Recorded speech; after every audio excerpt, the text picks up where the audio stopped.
Samla Steve Jyrwa nak Jylla Meghalaya ulayo banra ya kanam Lahduh jong India's Best Dancer Season 4 kabalong ka burom ya yeng ka sambat ya Jylla Meghalaya hi baroh kawei.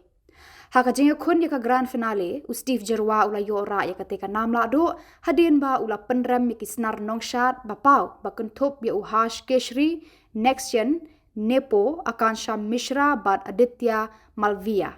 Hadien ba layo ra ya ketika nam Lahduh jong ketika India's Best Dancer Season 4 Steve Jyrwa nalor ba ulayo ra ya ka khusnam bat ka kali ulayo ru ban khur ya ka song pisa ka ba khatsan lak tengka kum Lahduh bat u choreographer jong ka Raktim Thakuria ulayo khur ya ka song pisa ka ba san lak tengka. Shuh kani ka jingjob jong u bala sakhi lang da ka jingdon ka kemi ki bahing hasam jong u hadien bala penbena kum unong job kalong shisha kalawai ba pernai na ka benta Steve Jyrwa kum usamla na ka Jylla u bala yo ban poi sha ka teka thong lengba ki sapshat ba kerpang ki ba udon.